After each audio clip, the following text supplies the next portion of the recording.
भारत को हिंदू राष्ट्र बनाने के लिए है।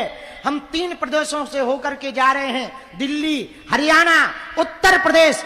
10 दिनों तक पैदल चलेंगे। जहां शाम हो जाएगी वहीं पर तंबू लगाकर सोएंगे। गली गली, गांव गांव, नुक्कड़ नुक्कड़ में गरीब हिंदुओं को मिलेंगे जो हिंदू हमारे तक नहीं आ पाते, हमसे नहीं मिल पाते। हम उनके गांव गांव जाकर मिलेंगे और यही कहेंगे, जागो रे हिंदुओं, जागो। यदि तुम आज नहीं जागे तो आज वो सर तन से जुदा करने की बात कह रहे, कल वो तुम्हारा सर तन से जुदा कर देंगे। फिर बाद में मत कहना किसी ने जगाया नहीं। ये सारे कथावाचक कहते हैं कि हिंदू राष्ट्र बनना चाहिए। बताइए, संविधान के मुताबिक ये मांग है क्या? उत्तर प्रदेश का मुख्यमंत्री 27,000 से ज्यादा सरकारी स्कूल बंद करवाने पर लगा है और 27,000 से ज्यादा कंपोजिट ठेका की दुकान खुलवा रहा है, ताकि देसी दारू और अंग्रेजी दारू भी एक ही दुकान पर मिलेगी और आपके गांव में दारू की दुकान रहेगी, लेकिन आपके गांव में सरकारी स्कूल नहीं रहेगा। और अगर गृह मंत्री है तो उसका बेटा बिना बैट बल्ला पकड़े भी बीसीसीआई का चेयरमैन रहेगा, करोड़ों रुपए कमाएगा और एक बार भी कांवड़ लेके नहीं जाता और वो फूल बरसाता है कि आपके बच्चे वहां जाएं। एनसीईआरटी के सिलेबस से मुगलों को हटाया जाएगा। अकबर बुरा था कि औरंगजेब बुरा था, इस पर डिबेट कराई जाएगी। हम भी चाहते हैं कि एक चैप्टर ये भी लगाओ कि पानी पीने से किसने रोका था जाति देख करके, और कौन कह रहा था कि कौन पैर से पैदा हुआ है और उसको शिक्षा का अधिकार नहीं।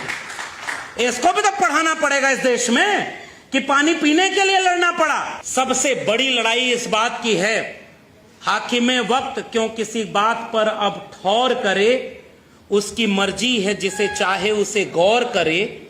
सोचते सब हैं कि जरूरी है बगावत, लेकिन चाहते ये हैं कि आगाज कोई और करे। दुनिया chat GTP, deep seek, robotics में जा रही है।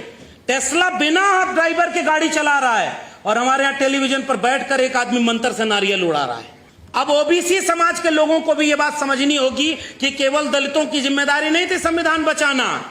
संविधान बचाने के लिए हम सब की जिम्मेदारी थी, जिनको हक अधिकार संविधान ने दिया था।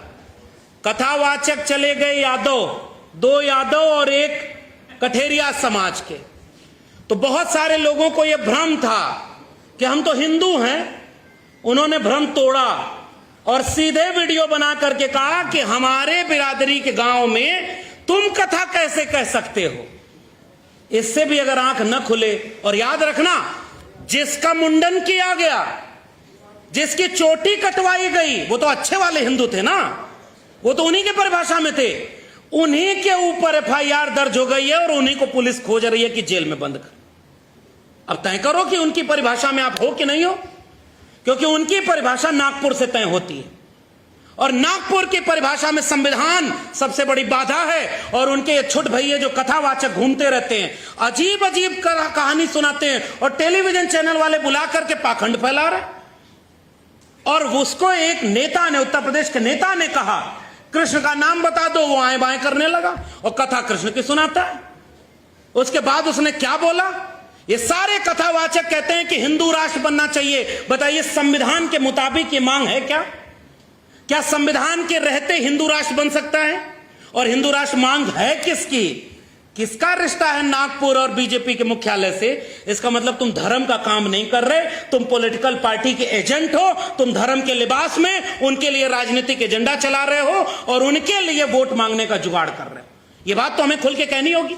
संविधान को इस तरह से खतरा है। और आखिर में जो हमारे सामने सबसे मुश्किल चुनौती, मैं तो विश्वविद्यालय में नहीं हूं और आज उस विश्वविद्यालय में नहीं हूं, इस बात का सुकून है कि इतने पढ़े लिखे होने के बाद एक प्रिंसिपल दिल्ली यूनिवर्सिटी की कहती है कि इस जगह अगर एसी काम नहीं करिए तो गोबर लीप दो, ये ठंडा रहेगा कमरा।